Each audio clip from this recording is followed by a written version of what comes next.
Okay, welcome. This story is by Beatrix Potter. She was a children's author. In the beginning, she is from the first half of the 20th century. Primarily, as far as I know, almost exclusively a children's author.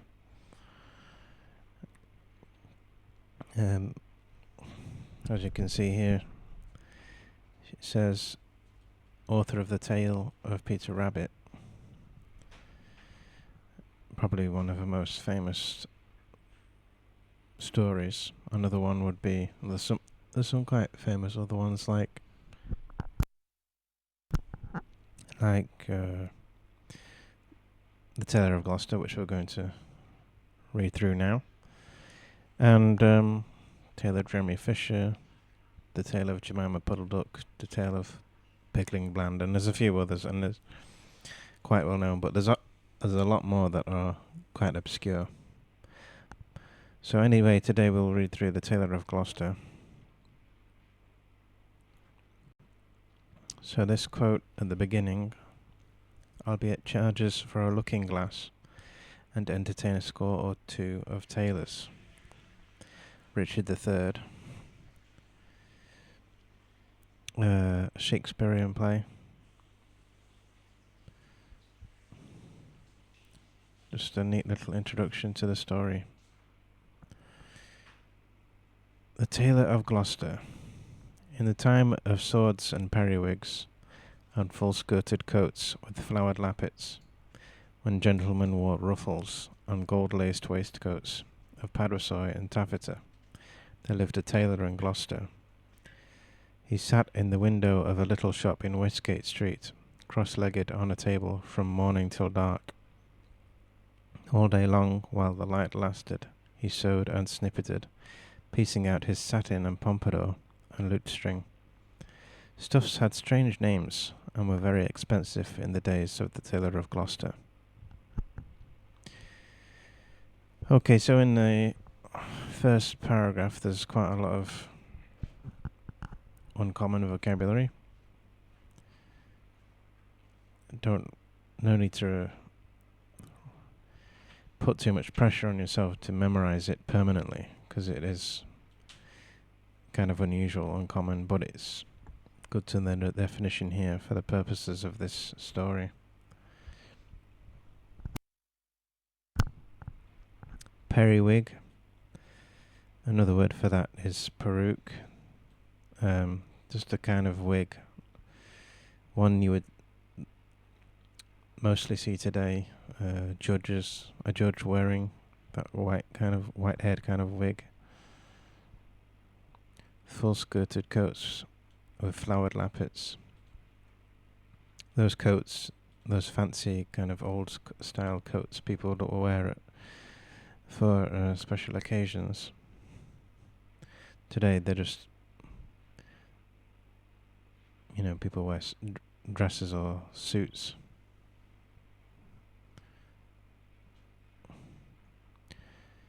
Ruffles. This was a sort of piece of cloth people would wear at the neck, near the top of the chest. Waistcoat.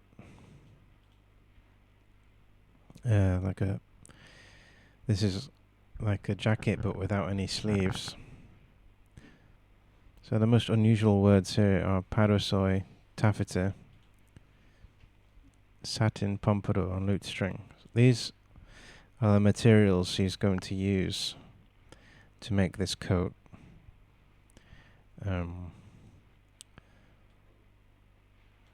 Taffeta is a kind of crisp fabric being used for a bridesmaid's dress, possibly, or other dress used for a special occasion. Paduasoy, because has a kind of strong downward grain, deliberately made that way. Satin would be shiny on one side. Pompadour, I believe, has a kind of print, like a flowered print, And lutestring or lustring is, I think, a kind of ordinary type of plain silk. Another word for lutestring is, I think, lustring. Corruption of a French word, I believe. Stuffs had strange names.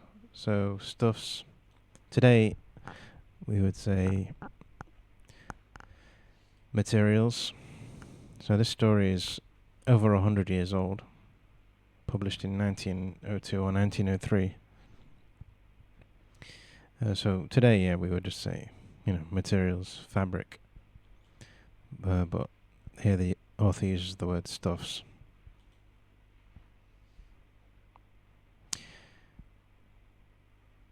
Okay.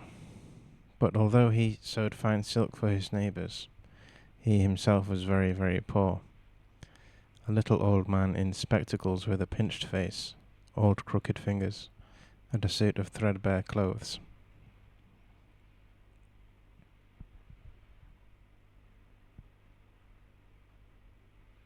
So threadbare basically means worn completely down. Worn down completely to the threads, very old and worn through. Pinched face, this means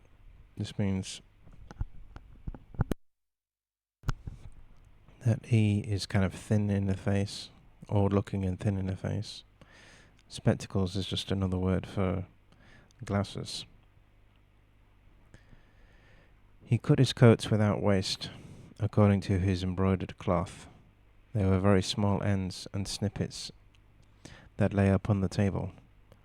Too narrow breadths for naught, except waistcoats for mice, said the tailor. So, as we know, he's not well-to-do, quite poor. So he's cutting the materials without waste, meaning he has to use as much as possible without wasting it or throwing it away. Small ends and snippets. So the tiny, small waste bits are left over. And they're only small enough for the clothes for the mice. One bitter cold day, near Christmas time, the tailor began to make a coat of cherry-coloured corded silk embroidered with pansies and roses, and a cream-coloured satin waistcoat trimmed with gauze and green worsted chenille for the Mayor of Gloucester. The tailor worked and worked, and he talked to himself. He measured the silk, and turned it round and round, and trimmed it into shape with his shears. The table was all littered with cherry-coloured snippets. No breadth at all, and cut on the cross. It is no breadth at all. Tippets for mice, and ribbons for mobs, for mice, said the Tailor of Gloucester. When the snowflakes came down against the small leaded window panes and shut out the light, the tailor had done his day's work, with all the silk and satin. All the silk and satin lay cut out upon the table.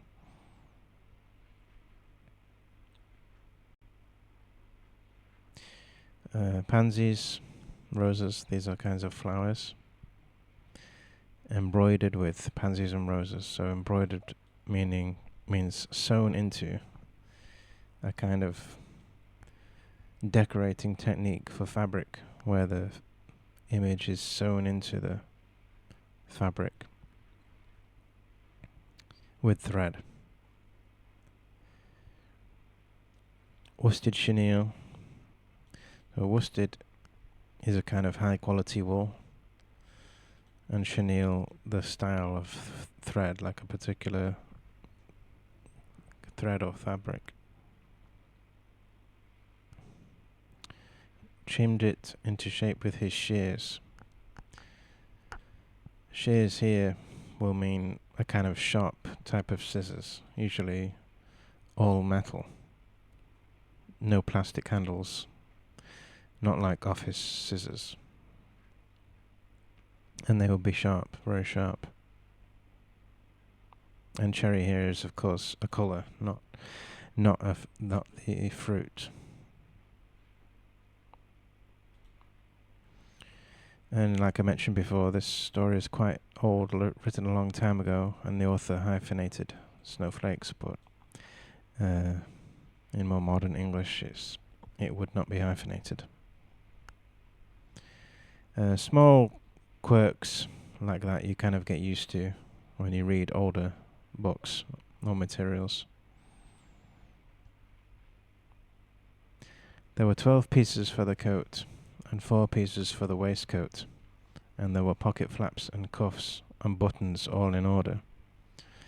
For the lining of the coat there was fine yellow taffeta, and for the buttonholes of the waistcoat there was cherry-coloured twist, and everything was ready to sew together in the morning, all measured and sufficient, except that there was wanting just one single skein of cherry-coloured twisted silk.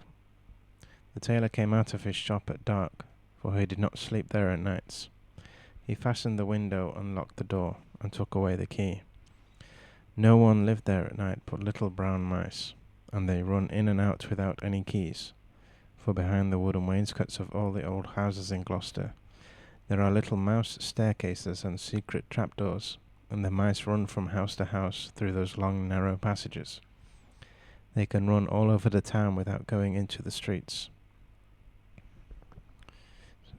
Okay, so we're really getting into the meat of the story with this part.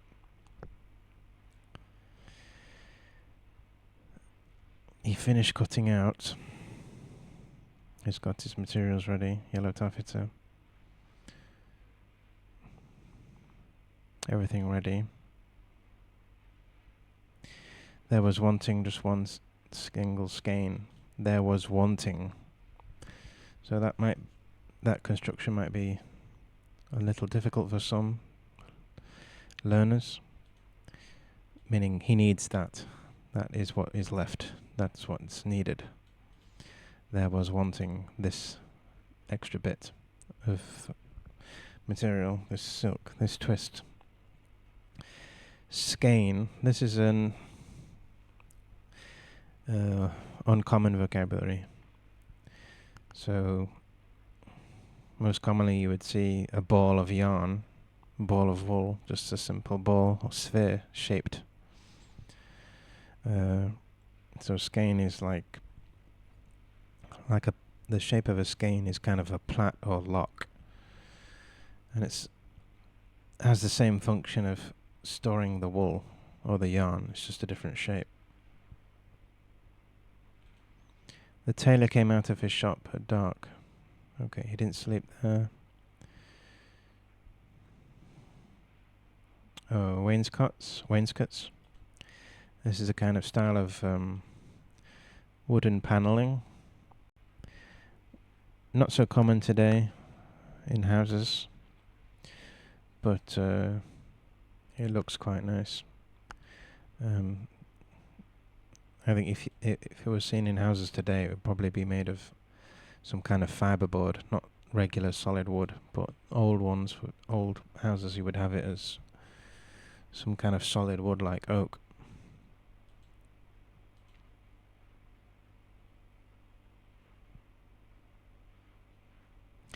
Trapdoor. So this is a kind of a door in the floor or ceiling that you would go through to get to an attic or the cellar, or a different level in this case, where the mouse are travelling through to get to a different part of these passages they all run through. But the tailor came out of his shop and shuffled home through the snow. He lived quite nearby in College Court, next the doorway to College Green. And although it was not a big house, the tailor was so poor he only rented the kitchen. He lived alone with his cat. It was called Simpkin.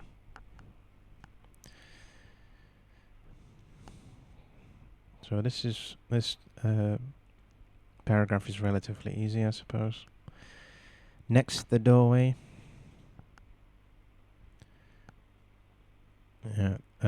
Next the doorway to College Green. So in modern terms we would say next to the doorway of College Green, or beside the College Green, beside College Green's doorway, or beside the doorway of College Green, or something like this. So next the, that's quite a bit dated. Now all day long, while the tailor was out at work, Simpkin kept house by himself, and he also was fond of the mice, though he gave them no satin for coats. "Meow," said the cat when the tailor opened the door. "Meow." The tailor replied, "Simpkin, we shall make our fortune, but I am worn to a ravelling. Take this groat, which is our last fourpence, and Simpkin, take a china pipkin. Buy a penn'orth of bread, a penn'orth of milk, and a penn'orth of sausages. And oh, Simpkin, with the last penny of our fourpence, buy me 1 penn'orth of cherry-coloured silk. But do not lose the last penny of the fourpence, Simpkin, or I am undone and worn to a thread-paper, for I have no more twist."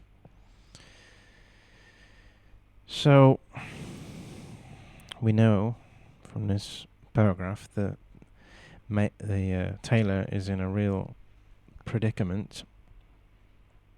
He's on his last pennies. Simpkin kept house by himself, so that means minding or looking after the house.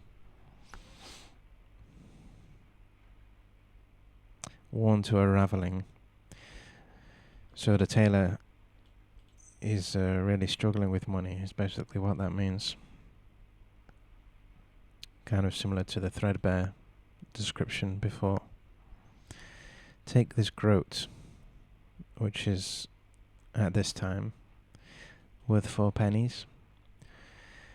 So groat here, I think the author deliberately chooses this word because at the time, even 100 years ago, this was already an old coin.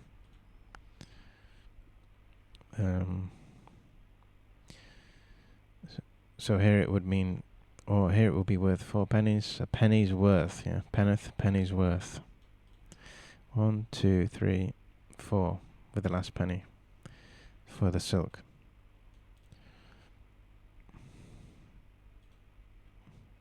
Yeah, the tailor mentions again, I am undone. So he's saying he will have no more money. He's completely broke in modern slang, meaning very poor.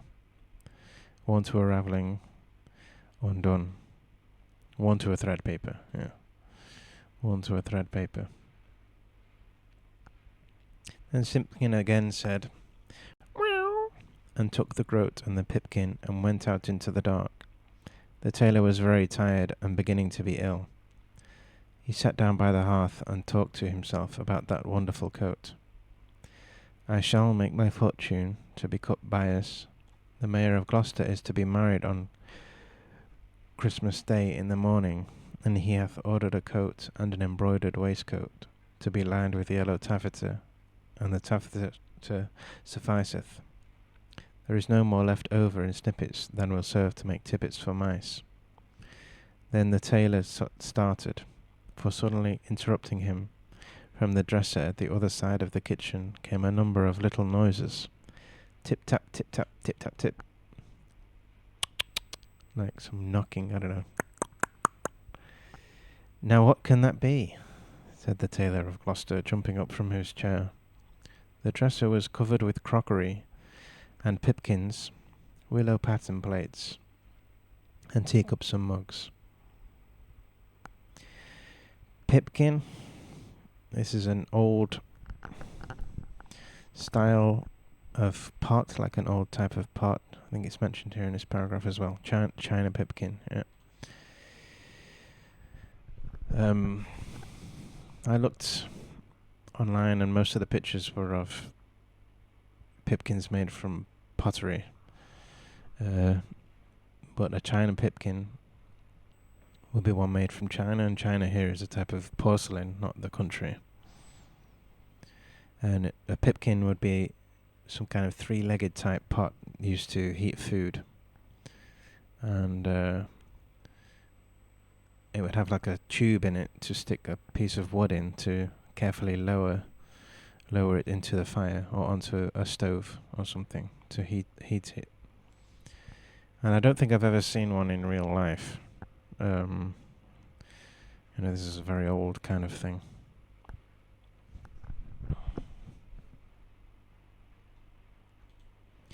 He sat down by the hearth. So a hearth is kind of the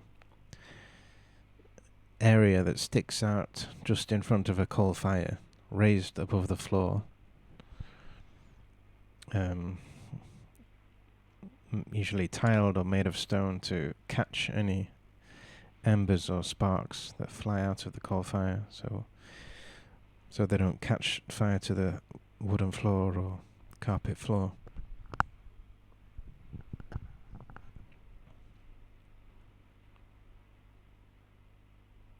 Hath. He has ordered. Has. Hath. Has. The taffeta sufficeth. Suffices is enough. Or he has enough. We know it's the twist, the cherry coloured twist, that he is short of. He doesn't have enough of that. There is no more left over. Yeah, taffeta sufficeth. There is no more left over in snippets than will serve to make tippets for my sew. He cut it so without waste, like he said before. Cut without waste, meaning there's only enough left for the clothes for the mice. Then the tailor started, for suddenly interrupting him. Started meaning jumped. He was like, whoa, what's that? Surprised, you know, from these mice that Simpkin trapped.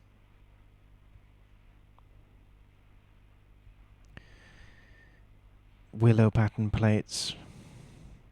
Willow is just a kind of tree. So there'll be like a painting pattern of these trees on the plates. The tailor crossed the kitchen and stood quite still beside the dresser, listening and peering through his spectacles. Again, from under a teacup came those funny little noises. Tip-tap, tip-tap, tip-tap, tip. This is very peculiar, said the Tailor of Gloucester, and he lifted up the teacup, which was upside down. Out stepped a little live lady mouse and made a curtsy to the tailor. Then she hopped away down off the dresser and under the wainscot. The tailor sat down again by the fire, warming his poor cold hands and mumbling to himself. The waistcoat is cut out from peach-coloured satin, tambour stitch, and rosebuds in beautiful floss silk. Was I wise to entrust my last fourpence to Simpkin? 21 buttonholes of cherry-coloured twist. But all at once from the dresser there came other little noises. Tip-tap, tip-tap, tip-tap-tip. This is passing extraordinary, said the Tailor of Gloucester, and turned over another teacup which was upside down.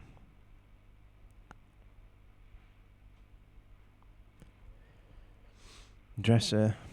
So this is a kind of cupboard in different sections. What does it say? Crockery. Yeah, covered with crockery.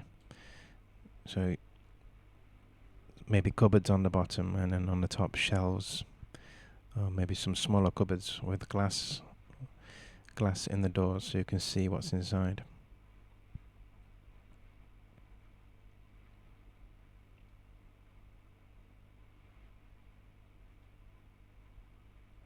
A curtsy to the tailor. This is the female version of bowing, where the legs bend and you kind of duck down as a sign of respect to authority or someone of higher social status. Wainscot, we already talked about that word. Mumbling to himself, this is, talking to himself quietly.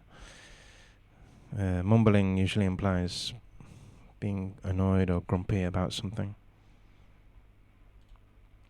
Tambour stitch. Tambour is a particular kind of stitching method.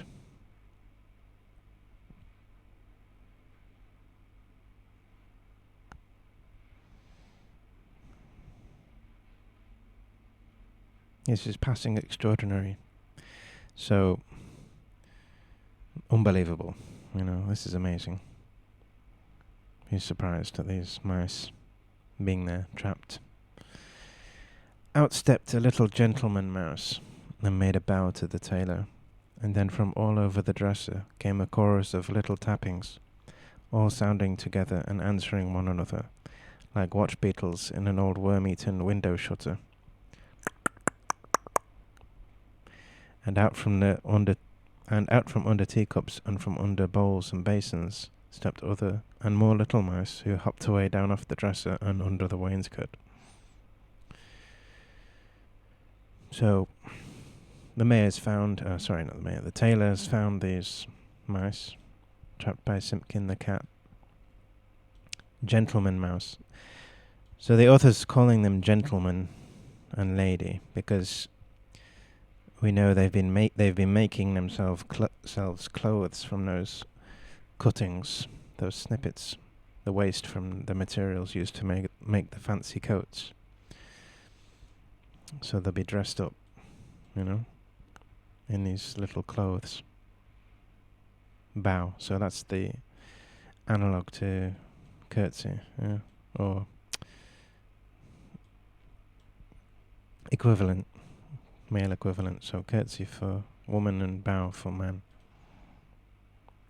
And then from all over the dresser came a chorus, meaning together, like singing, all coming together, sounding together, like watch beetles in an old worm-eaten window shutter. So a watch beetle is some kind of beetle that eats into wood, and they knock. They make this knocking noise on the wood with their heads. I think they kind of knock on the wood, and this is what the author refers to here.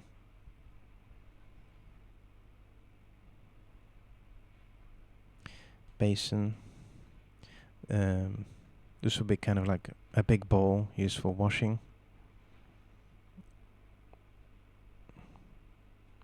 Or maybe soup in this context. The tailor sat down close over the fire, lamenting. 21 buttonholes of cherry-coloured silk, to be finished by noon of Saturday, and this is Tuesday evening. Was it right to let loose those mice, undoubtedly the property of Simpkin? Alack, I am undone, for I have no more twist. The little mice came out again, and listened to the tailor. They took notice of the pattern of that wonderful coat. They whispered to one another about the taffeta lining and about little mouse tippets. And then all at once they all ran away together down the passage behind the wainscot, squeaking and calling to one another as they ran from house to house. And not one mouse was left in the tailor's kitchen when Simpkin came back with the pipkin of milk. Okay, so the tailor is troubled, thinking about, lamenting. He's thinking about his problems. This thread that he desperately needs to finish the jacket, the coat. Alack, I am undone. So he laments, he's in despair. This is just, how would you say, like, oh no, what do I do today? In modern English, written it would be alas, but that's kind of formal, you wouldn't really say that in conversation, alas. Only really written. But alack is an older version of alas. I am undone. So threadbare, worn to revelling. Nothing left to hope for. I am undone. Screwed. Screwed, we would say, in slang. The mouse come and listen to his predicament and admire the coat. taffeta lining, so that's inside, right? The inside part of the coat.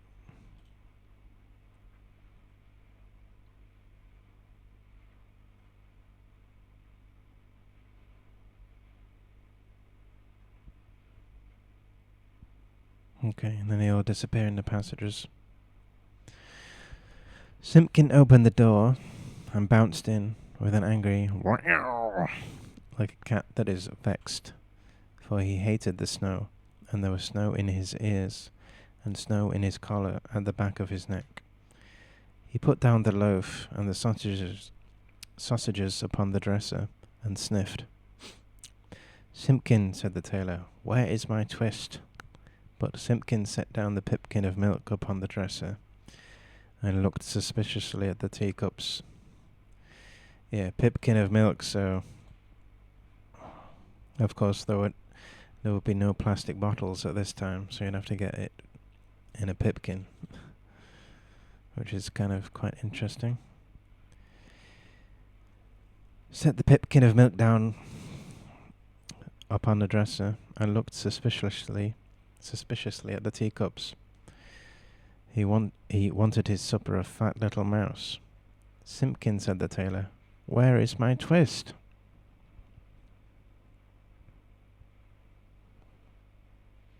Okay, vexed. This is frustrated, annoyed.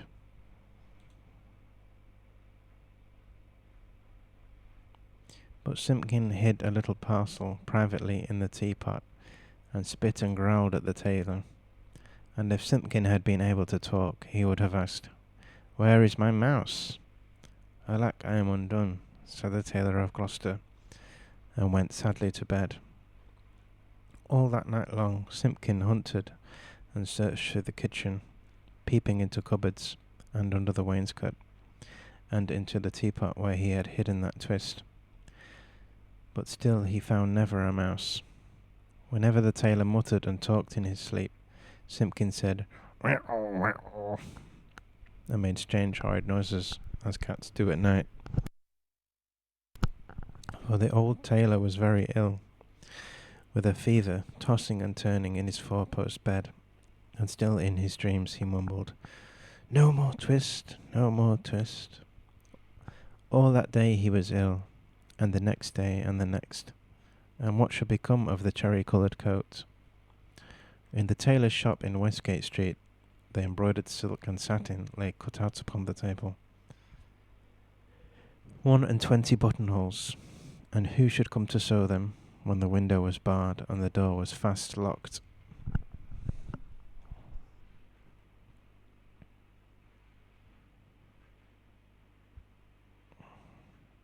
Teapot. As we know, this story is more than 100 years old, written more than 100 years ago. And today we would write teapot as one word, no hyphen. Spit and growled at the tailor. So the cat in this context is like kind of the same meaning as a person spitting, but like like that.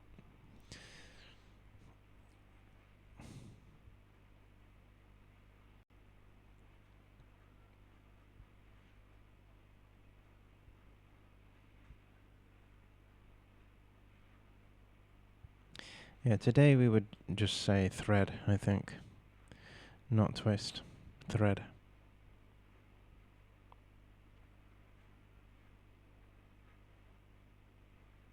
The tailor muttered and talked. Muttered again. This is kind of similar to mumbled. At least in this context, he's kind of, troubled, and it implies he's troubled, or draws attention to that.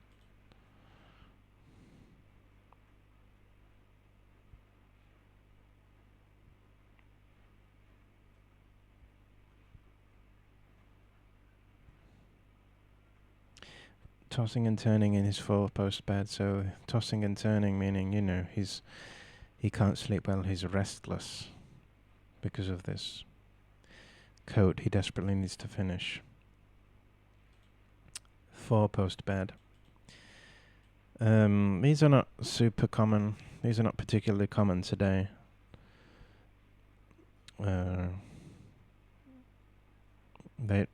people don't use these anymore, but they are kind of nice, I suppose. Basically, just a regular bed, but with at each corner there'll be a post of wood, and then it can be joined at the top to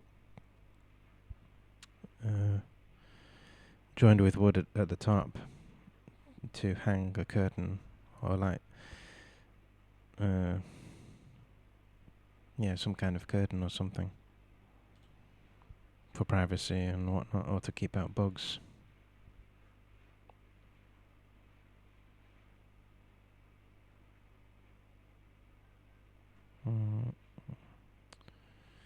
When the window was barred and the door was fast locked, so shut up. The shop is shut up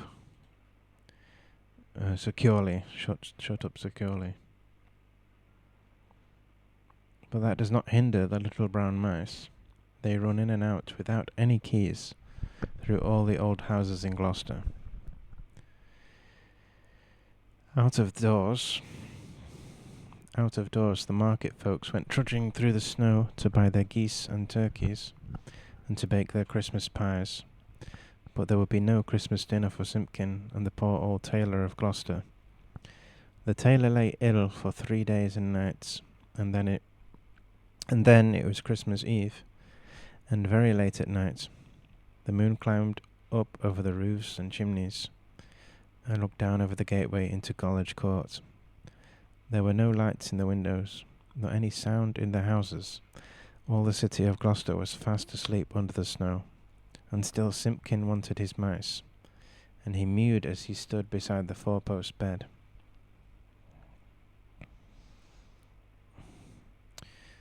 Out of doors, so outside, the market folks went trudging through the snow. Trudging, it's kind of a difficult kind of belaboured walk, a difficult walk through mud, through snow, stuff like that.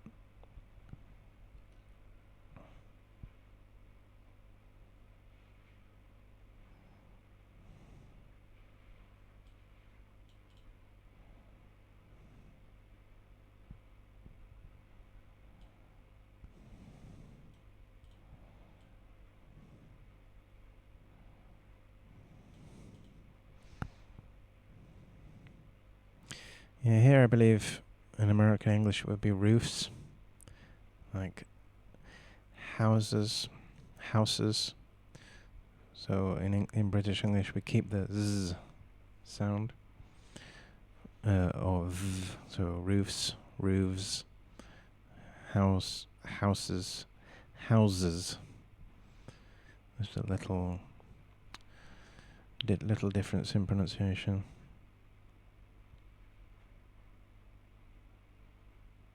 Okay. Mewed is meowing, yeah. Yeah, mew. All the city of Gloucester was fast asleep. So sleeping deeply. But it is in the old story that all the beasts can talk, and in the night between Christmas Eve and Christmas Day in the morning, though there are very few folk that can hear them or know what it is they say.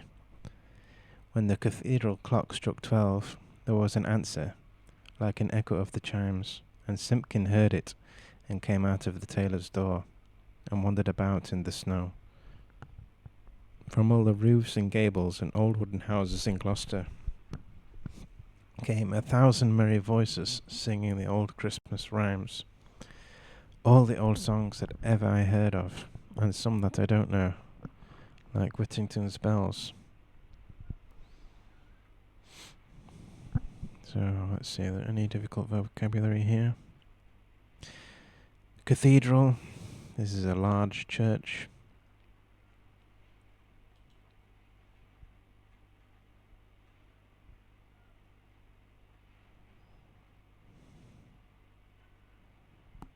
Roofs and gables. A gable is the end triangular part of the roof section of a building. A house. Or cottage. Okay. First and loudest, the cocks cried out. Dame, get up and bake your pies. Oh, dilly, dilly, dilly, sighed Simpkin. And now in a garret there were lights and sounds of dancing, and cats came from over the way. Hey diddle diddle, the cat and the fiddle, all the cats in Gloucester. Except me, said Simpkin. Under the wooden eaves the starlings and sparrows sang of Christmas pies. The jackdaws woke up in the cathedral tower, and although it was the middle of the night, the throstles and robins sang. The air was quite full of little twittering tunes. First and loudest the cocks cried out. So this is cockerel, like a male chicken, not like a hen. Hen is female. The other word is rooster. Cockerel and rooster.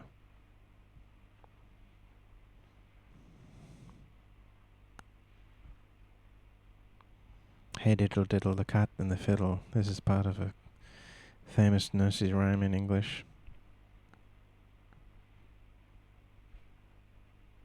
Under the wooden eaves. So eaves refers to the part of a roof that is kind of the wooden supporting beam section of the roof under the tiles.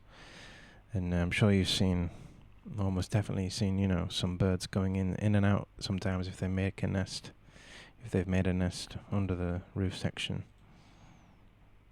Starlings, sparrows, throstles, robins, these are just different breeds of birds. Starling, sparrow, throstle, robin. Oh, and jackdaw. Just different breeds of birds.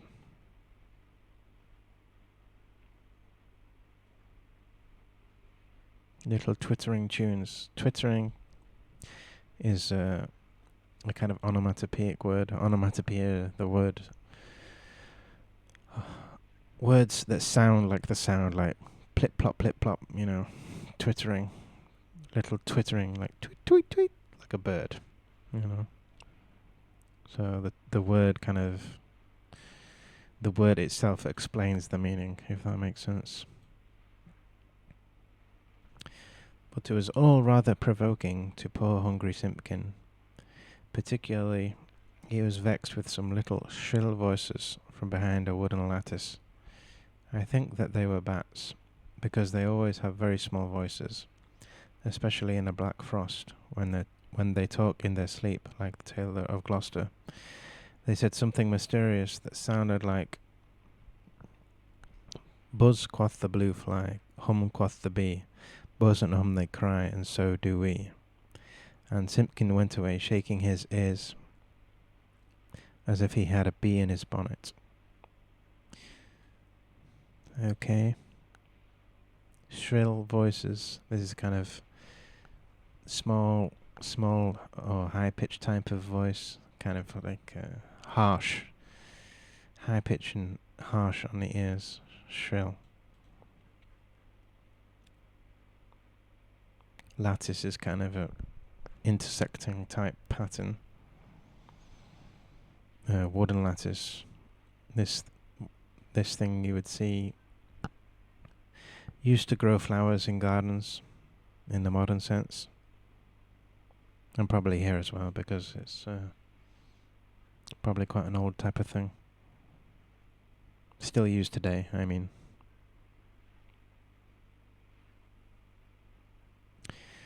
Buzz quoth the blue fly. Quoth. So this is an old word, Old English or Middle English word for say, and this I think this is the past tense, so this would be said. Buzz, said the blue fly.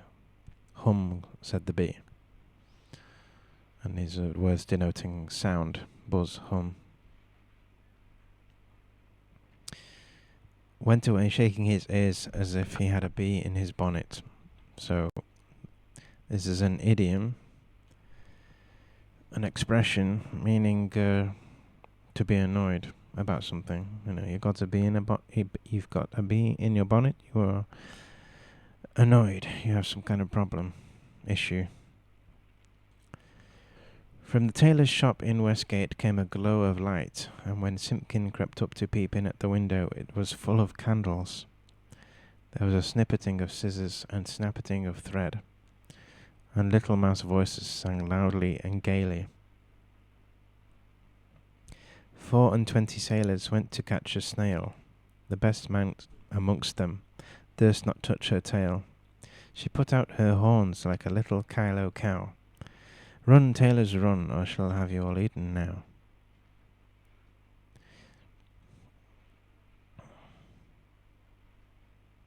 Crept up to peep in, look through, peep in at the window. Look through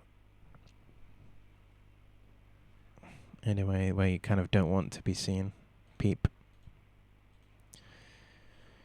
There was a snippeting of scissors, meaning cutting,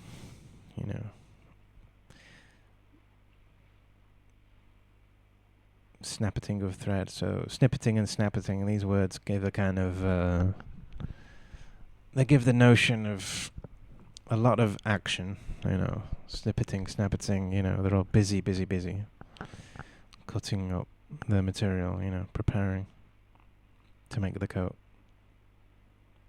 Little mouse voices sang loudly and gaily. This word here means happy, happily. Sang loudly and happily. Durst not touch her tail. So this is an old word, Old English or Middle English for dare. We dare not, we're meaning we are afraid to do that thing. We are afraid to touch her tail, or something bad will happen.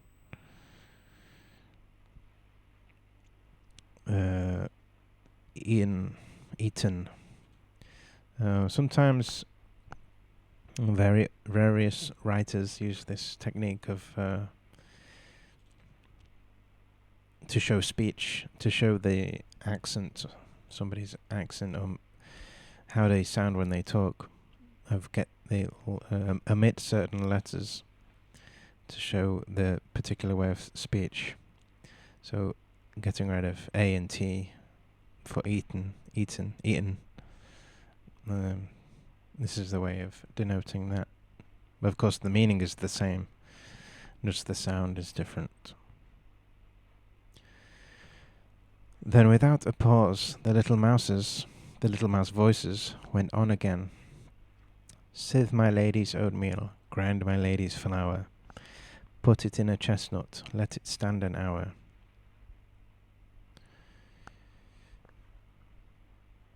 Chestnut is a kind of little bit of food, seed or fruit.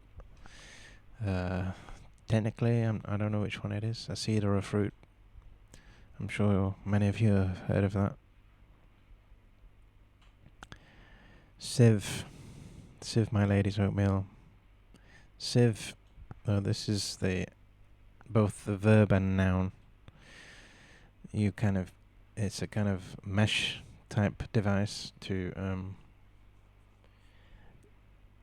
put the flour through it, or oatmeal here, to catch any large bits or, maybe insects or whatever thing is inside. You put it through that and shake it, sieve it, shake it, and the powder comes out the other side, the flour comes out. So you just get the flour, no other foreign bits, no stones or unusual pieces of whatever.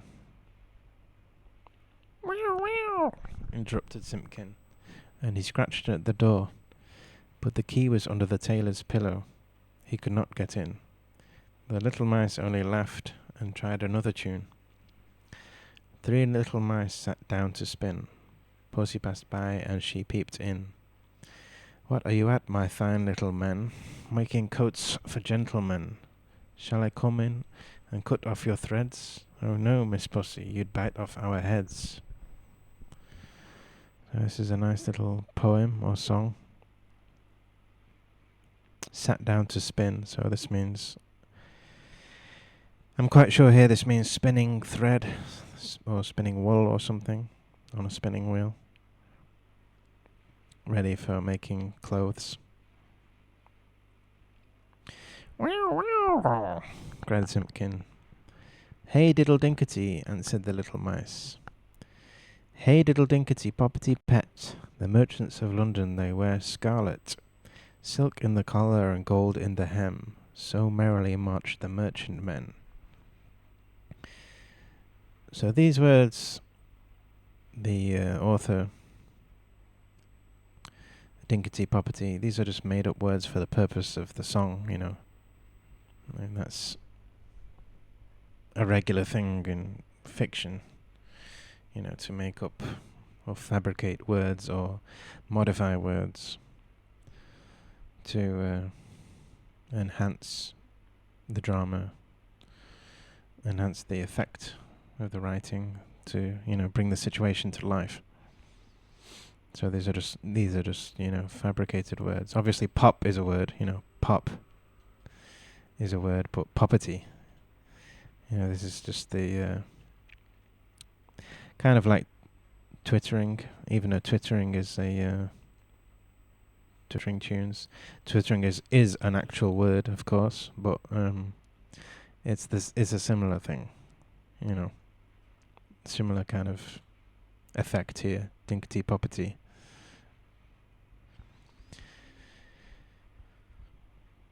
Scarlet is a kind of red colour.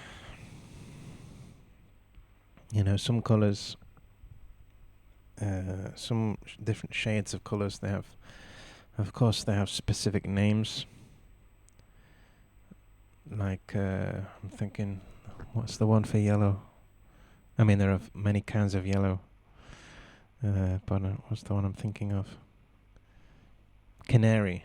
Yeah, canary yellow. You know, words like that. Some have an actual name for the colour. So scarlet is one of them. Vermilion. I think vermilion as well is another kind of red.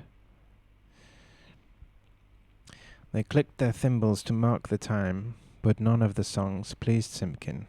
He sniffed and mewed at the door of the shop. And then I bought a pipkin and a popkin, a slipkin and a slopkin, all for 1 farthing.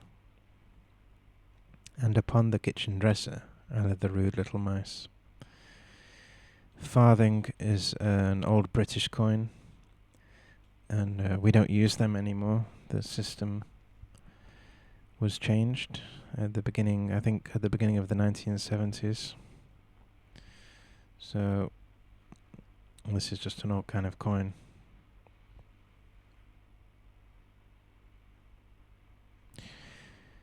Rude little mice. Wow! Scratch, scratch. The scuffled Simpkin on the windowsill, while the little mice inside sprang to their feet and all began to shout at once in little twittering voices. No more twist! No more twist! And they barred up the window shutters and shut out Simpkin. But still through the nicks in the shutters he could hear the click of thimbles and little mouse voices singing, No more twist! No more twist! So they're mocking him, basically. Mocking, making fun of, yeah? They don't want to let him back in after they got caught under those cups and things.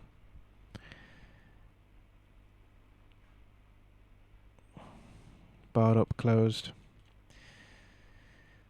So I'm not sure how it would be on old houses at this particular time, what the exact style would be. Window shutter. So this is just like a little wooden door you put over the window. And barred up, meaning there's a piece of wood you put across the window, and this also applies to doors as well. Like a piece of wood you put directly across to stop it being opened.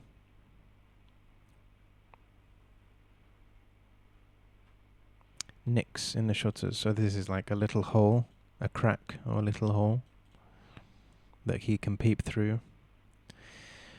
A thimble, click of thimbles. A thimble is a kind of little like bucket. It looks like a little bucket. What it is really is like a hat. A hat. The best way I can explain it is like a little hat or something you put on your finger. Or bucket. A bucket. A hat shaped like a little bucket or something you put on the end of your finger or thumb to sew with, so the sewing needle doesn't, get down and poke you in your fingers and the end of your fingers.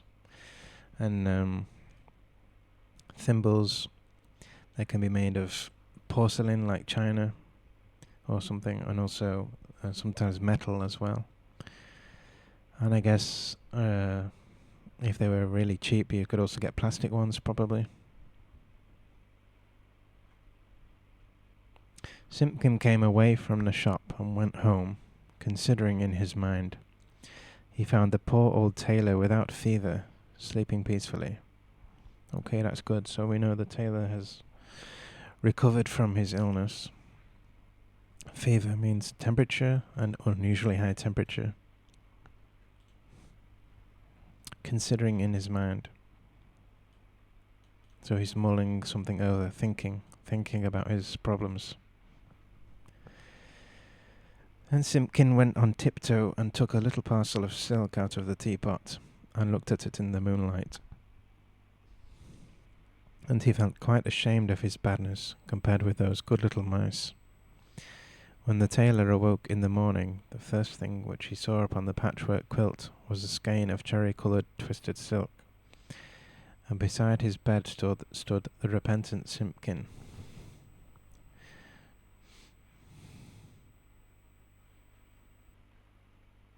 So he's changed his tune, as we say.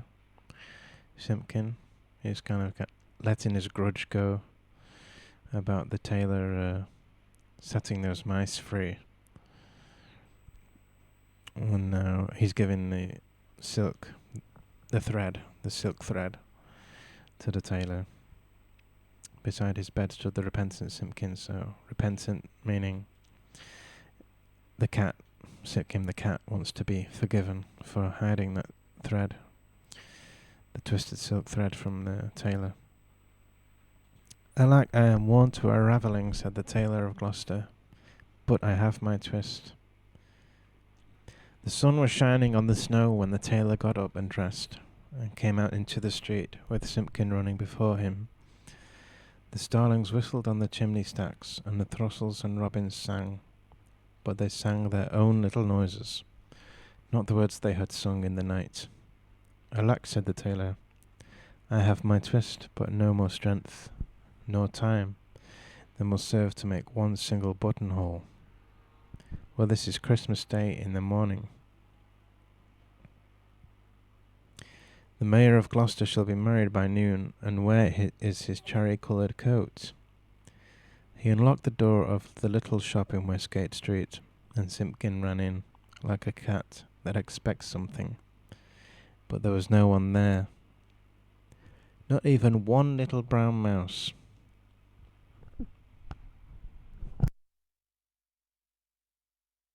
The boards were swept clean. The little ends of thread and the little snippets were all tidied away and gone from off the floor.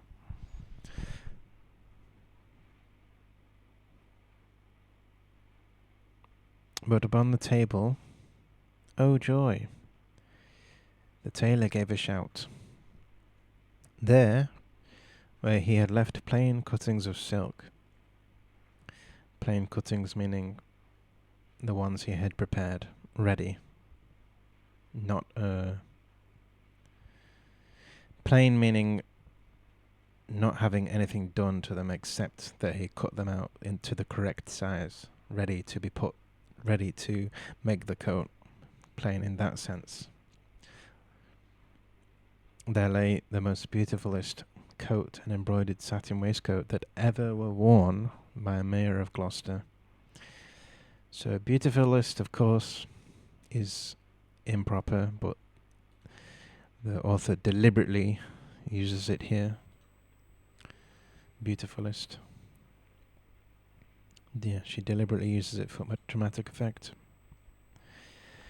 There were roses and pansies upon the facings of the coat, and the waistcoat was worked with poppies and cornflowers.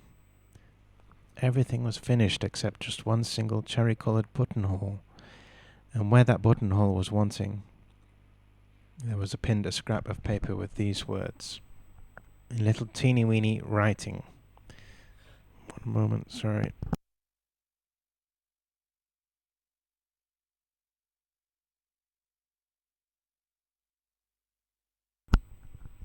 In little teeny weeny writing, "No more twist." And from then began the look of the Tailor of Gloucester. He grew quite stout, and he grew quite rich. He made the most wonderful waistcoats for all the rich merchants of Gloucester. Hold on, were there any difficult words?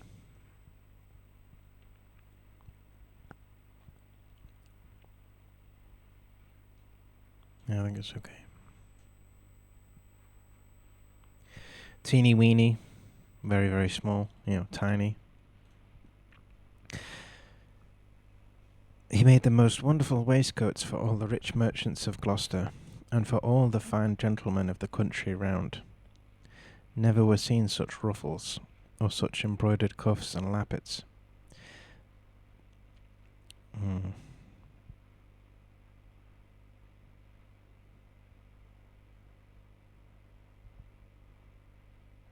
Yeah, cuff is the part of the clothing of a coat or long sleeve shirt. The part that meets at the hand, at the wrist. That's the cuff. But his buttonholes were the greatest triumph of it all. The stitches of those buttonholes were so neat, I wonder how they could be stitched by an old man in spectacles with crooked old fingers and a tailor's thimble. The stitches of those buttonholes were so small, they looked as if they had been made by little mice. The end. So it works out nicely in the end for the Tailor of Gloucester. The coat is made by the mice. It's kind of a Christmas miracle, feel-good type of story. Well, in the end it's good, but yeah, I don't know, it's interesting throughout. Interesting throughout.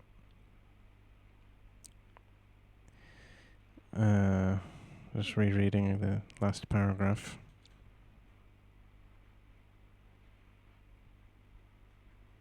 Yeah, the mice really did a great job with, they're so detailed, right?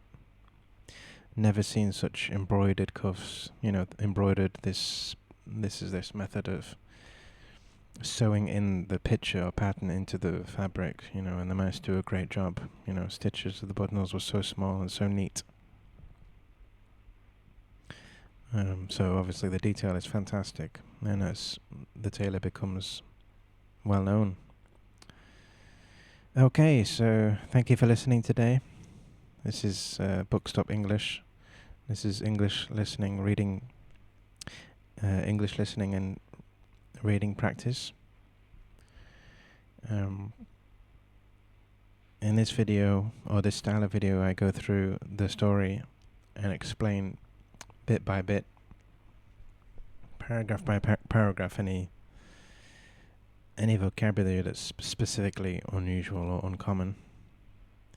And in these types of videos, I'll continue with this format, and in others, I'll upload another format where I just read through directly with flashcards, but without explanation, just the flashcards on their own, and you can follow along. Okay, thank you. Goodbye now.